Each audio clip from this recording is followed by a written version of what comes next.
آموختن فن تاریخ نه تنها به خاطر خودشناسی ملی بلکه دانستن اجدادان اما وقتی بودن آنها می باشد. همچنان دیگر از تجربه ناهمواری آن خلاصه باید کرد که چه دولت‌های بزرگ چون سامانیان و غوریان از بین رفتند.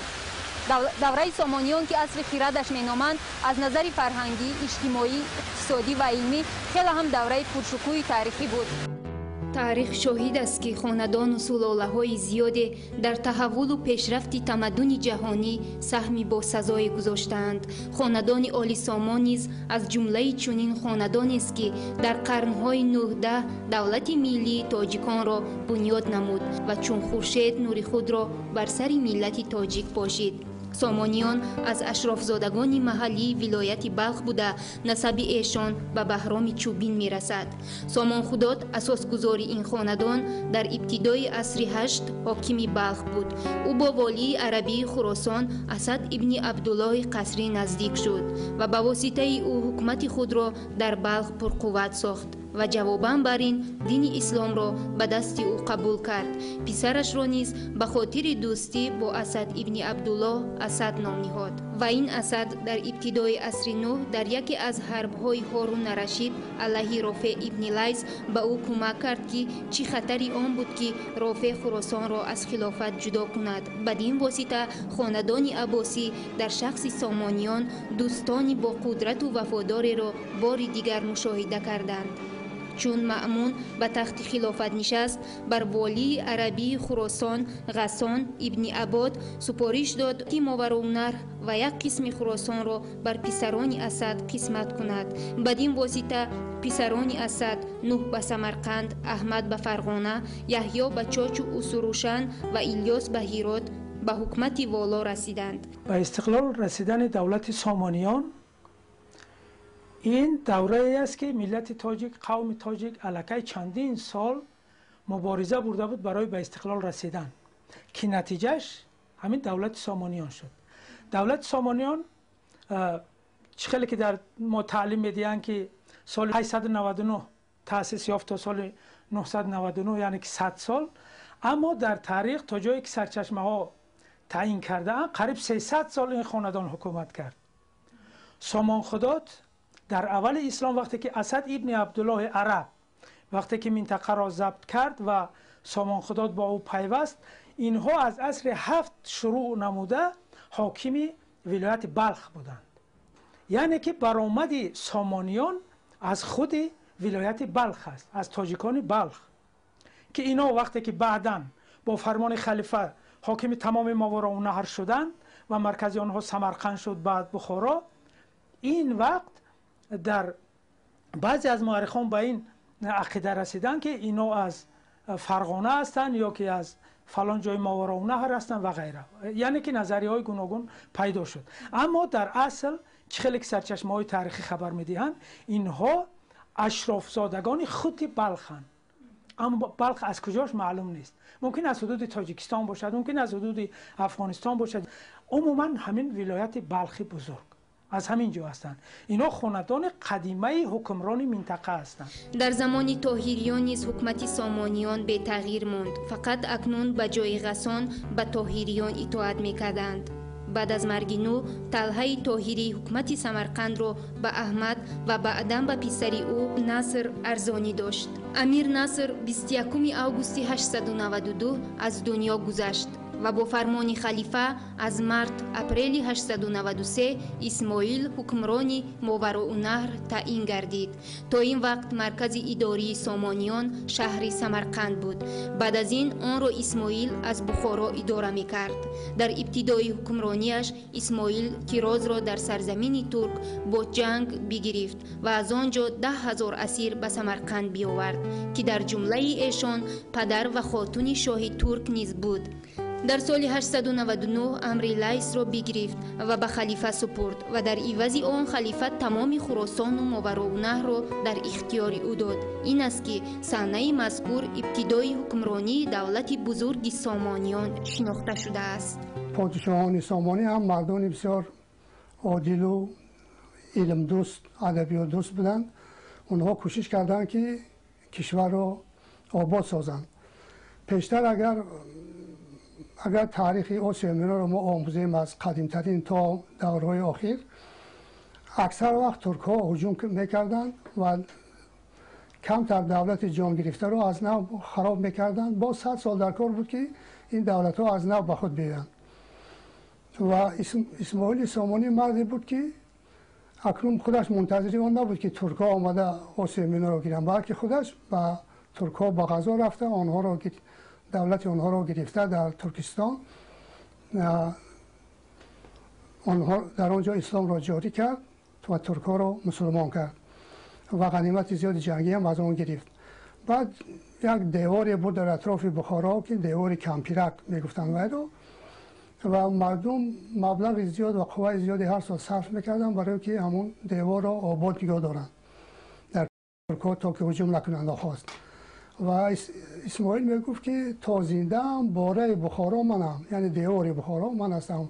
و این دیوار رو دیگر نساختن، این دیوار رفته رفته خراب شد و با همین نامش دیوار کمپیرک شد. در آخر حکومت اسماعیل نوآرامی ها در ملک سامانیه شروع شده به مانند شورش بوبیلال در غور در دوره حکمرانی احمد ابن اسماعیل وسعت یافتند تا جایی که عمکش اسحاق ابن احمد در سمرقند اظهار سرکشی از دولت مرکزی کرد، اما سرکوب شد.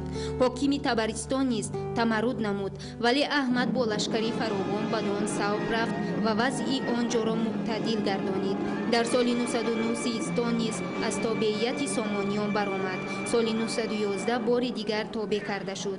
بعد از یک سال سیستانیان بار دیگر قیام نموده منصور ابن اسحاق سامانی را که بر حکومت ایشان مستولی بود از تخت بگرفتند و نام سامانیان را از خطبه بیفکندند. بار دیگر سال 914 سیستان زیر اطاعت سامانیان درآورده شد و در همین سال احمد ابن اسماعیل به قتل رسید و بعد از این به تخت سامانیه نصر ابن احمد در سال 914 نشست. در ابتدا حکومت او بنابر سبب خردسال بودنش ضعیف بود. سامانیان با وجود وابستگی و اطاعت از خلیفه های عباسی بغداد حکومت عظیم فرهنگی را شروع نمودند که در آن زبان فارسی داری قیمت والای را پیدا نمود که امروز اشعار شاعران بزرگ چون رودکی و فردوسی را ما به راحت میخوانیم و خوب میفهمیم. پیوند زبان، ادبیات و هویت ملی در هیچ زمان دیگر به درجه دوران حاکمیت سامانیان از چنین گستردگی و پیامدهای سرنوشت‌ساز اجتماعی و تاریخی برخوردار نگردیده است. در زمانی که در برابر پیریزی رکنهای دولت مستقل تاجیکان پایه‌های شعر و ادبیات فارسی تاجیکی بنیاد نهاده می‌شد، هنر شاعری و ادبی قبل از همه ارزش ملی پیدا نمود. این جوهر معنوی دولت سامانیان برحق عامل اساسی پیدایش و رونق آن به شمار می آید. جلال و عظمت کاخ محتشم دولت سامانیان که لیوای پردرخش فرهنگ و ادب در پیشتاق آن پرتوفشانی می کرد، از سراسر مشرق زمین صاحب نظران را به سوی خود فرا می خواند. در نگذشته که زبده دانشمندان روزگار در دربار سامانیان که به حکم قانون معرفت در آمده بود مجتمع گردیدند و مقامی آن به جای رسید که بر بغداد برتری یافت.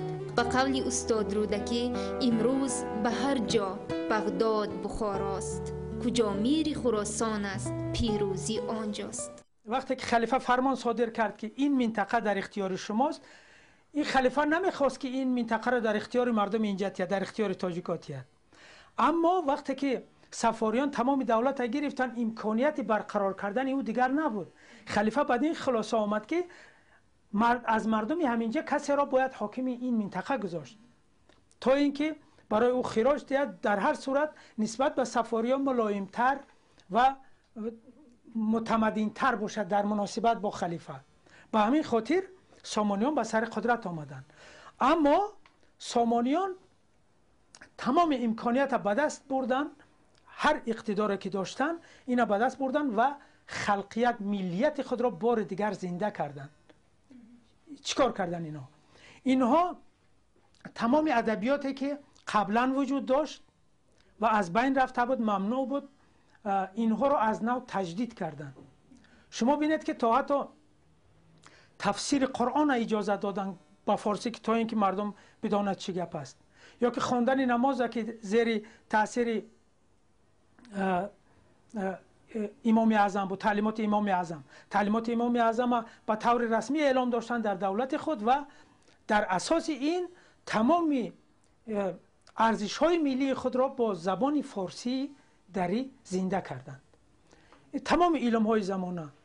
بعد دیگر اینکه تمام منطقه را سپارش اولی که خلیفه برای اینا داده بود، باید که در فرمانی که صادر شده بود گفت از رودی از قسمت های غربی ایران زمین تا مشرق آن تا اقصای آن تا تمام سرحد ترکستان همه در اختیار تو باد.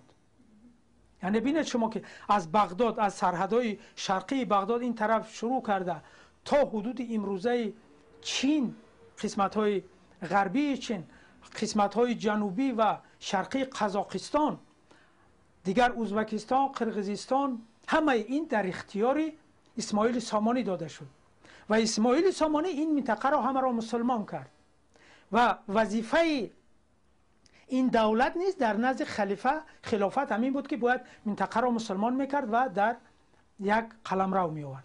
اما سامانیان این کار کردند، در این زمینه تمام قوم‌های آریایی را متحد کردند، در یک زبان، در یک دین، در یک تمدنی که گذشته بود همه را متحد کردند، تا حتی که بعضی از قوم‌های ترک را نیز مسلمان کردند که در تاریخ سخت معروف است و یک ملت خلقیت بزرگی تاجیک به وجود آوردند. در دوران حکومت سامانیان مبانی حقوقی و شکل‌های امور اداری آل سامان در ساختارهای نظامی اجتماعی مجدداً روی کار آمدند.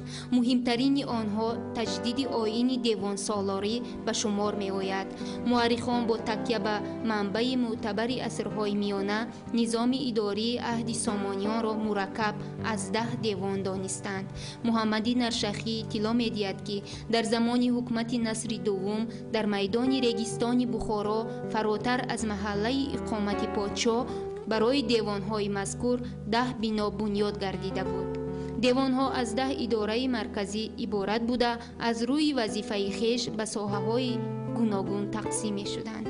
یکی از خارقه‌های بزرگی تاریخی سامانیان از آن عبارت است که سامانیان یاد گم شده یا که خود بیگانگی مردم ما را تا جای به صحنه تاریخ آورد. شما آگاه هستید که خود بیگانگی مردمان ایرانی بعد فروپاشی امپراتورهای بزرگی ایرانی، مخصوصاً آخرین امپراتوری بزرگی که در تاریخ و تمدن ما یک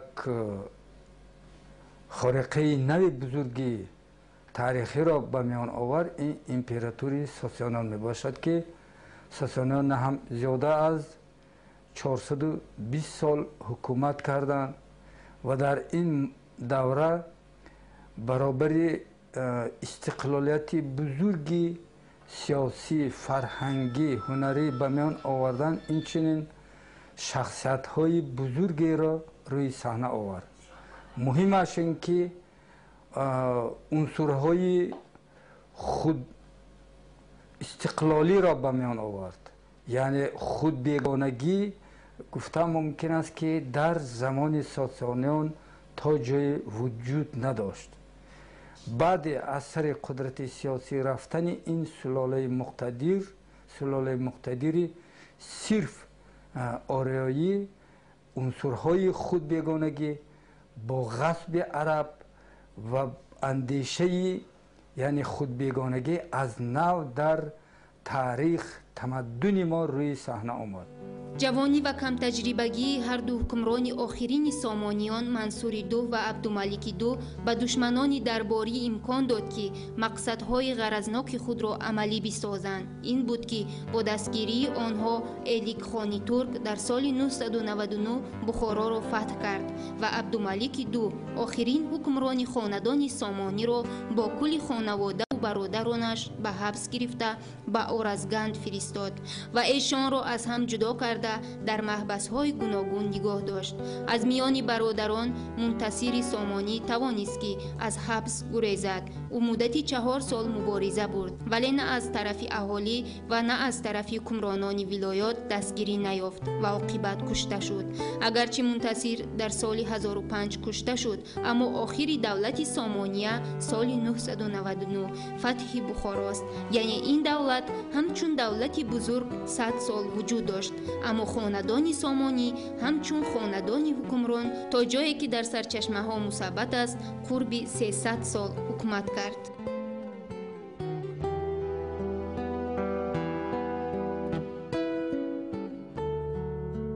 سبب از بین رفتن دولت سامانیان همین شد که از دوره اسماعیل حتی پیشتر سر کرده حاکمان امیران سامانی برای احتیاجات جنگ که خانه ها با همسایه ها جنگ ها رخ میدادند، ترک ها را جوانای ترک را می آوردند میخریدند از ترکستان و آنها را تربیت میکردند، از آنها لشکری تیار میکردند، عسکر تیار میکردند و کار به درجه رسید که همین آهسته آهسته تمام کار حربی در دست ترک ها قرار گرفت و با اینها را مبلغ های زیاد، زمین های زیاد هم میدادند تا که اینها خدمت کنند به دولت.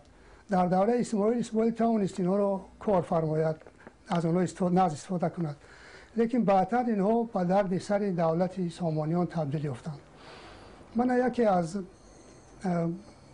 سرکرده های بسیار مشهور ترک الپتگین بود که این حاجب، یعنی همین کسی بود که دویم در دربار امیران سامانی بود و با آنها خدمت میکرد و خدمت عسکری هم به دست بود.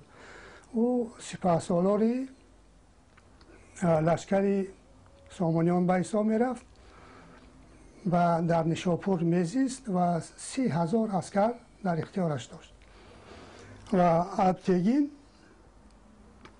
بسیار ثروتمند شده بود. مثلا در ماورالنهر خراسان زیاده از 500 دیهه داشت و باز می نویسند که وی هزار یعنی میلیون سر گوسفند و 100,000 اسب و شتر و خچیر داشت و 700 غلام جنگی داشت، جنگاور.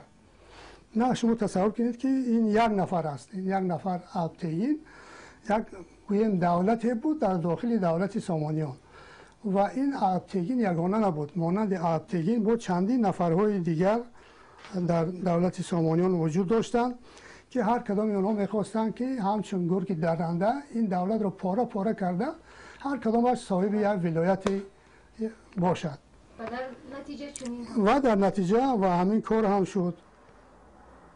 من از سیمجوری ها بودند، ابوعلی و ابوالحسن و تاش و فائق و منصور قراتگین و همه اینها سرکرده های ترک بودند، همشان مانند الپتگین صاحب غلامان، لشکر و گوییم که صاحب مال و اموال زیاد در دولت سامانی بودند. سبب از بین رفتن دولت سامانیان این بی‌اعتنایی خود آنها است. بی‌اعتنایی به کدام معنا؟ ابن خلدون میگه که وقتی که پادشاه اول میبیاید تمام کوشش هم میکند که دولت آباد کند. اسماعیل سامانی آمد همه را آباد کرد تا توانست تا وقت مردن تمام حرکتش برای آبادی این دولت بود.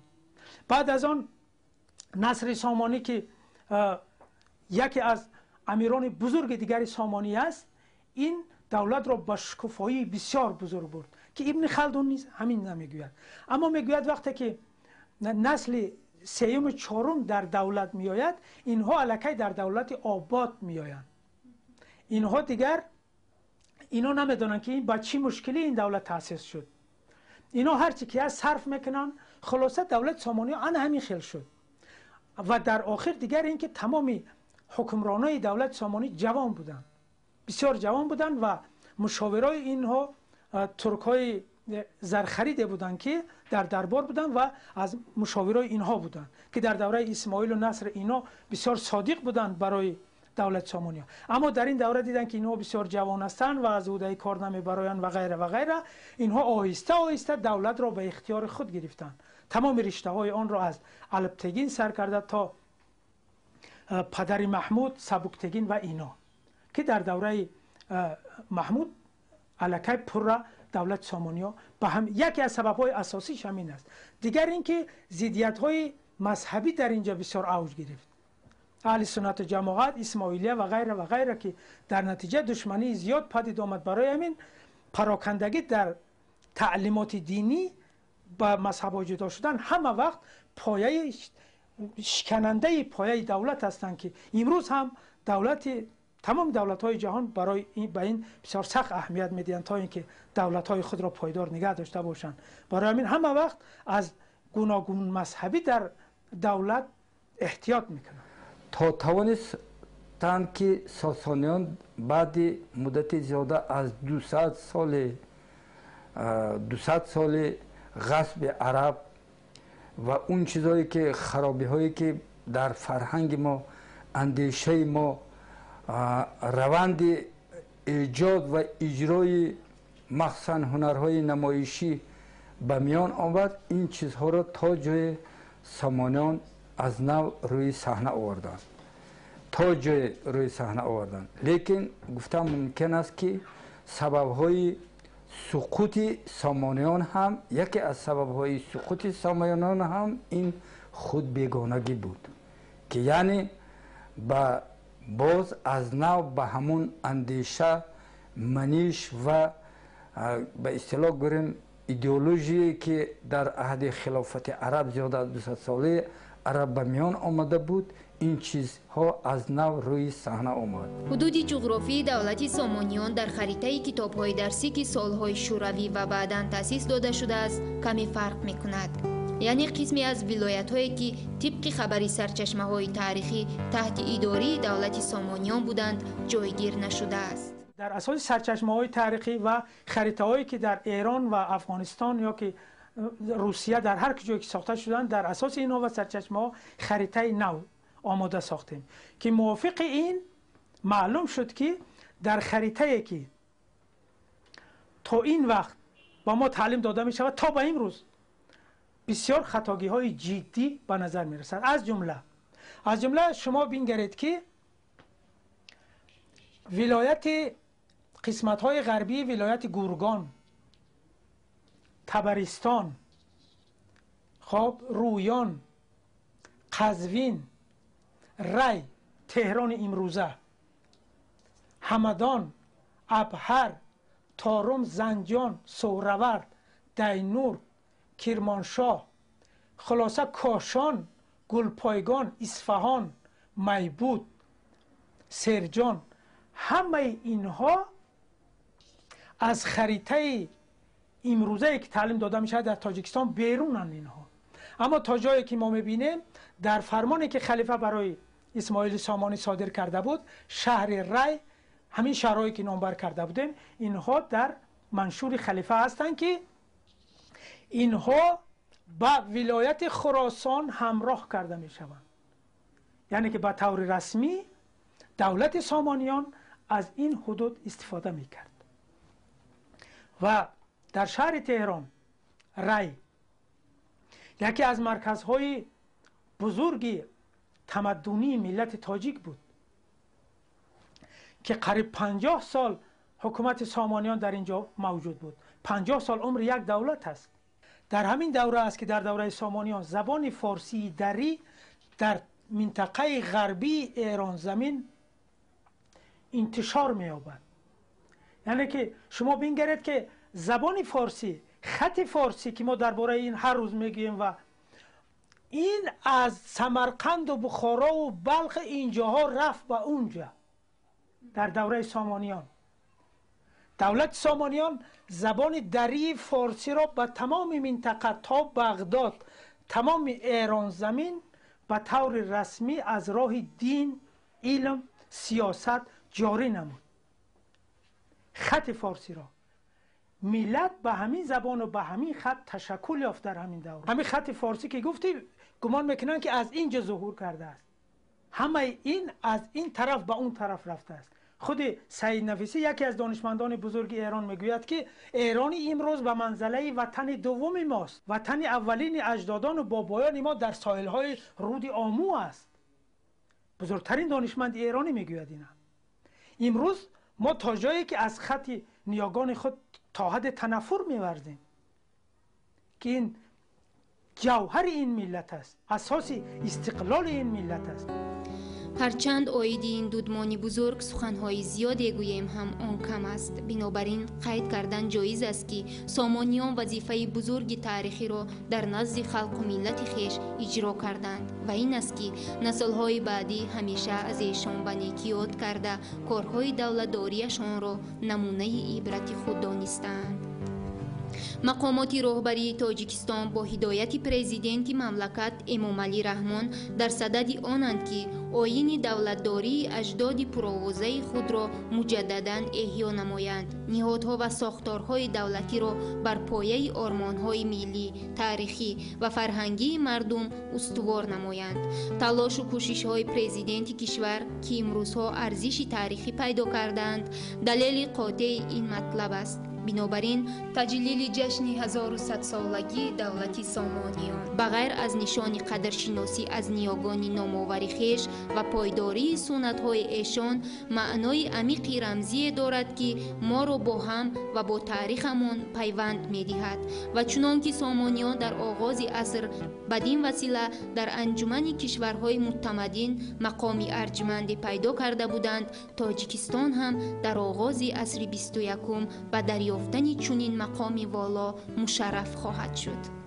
خودآگاهی ملی و نیاز به شناخت گذشته خود پایه استقلالیت را استوار نگاه می دارد و امروز که ملت با فرهنگ تاجیک بعد از 100 ساله ها در گوشه از سرزمین اجدادی استقلال به دست آورد، حفظ نگه داشت و به نسل های من بعد رسانیدن آن قرض شهروندی هر یک فرد خودآگاه و دوربین می باشد در نزد وجدان و وطن خویش.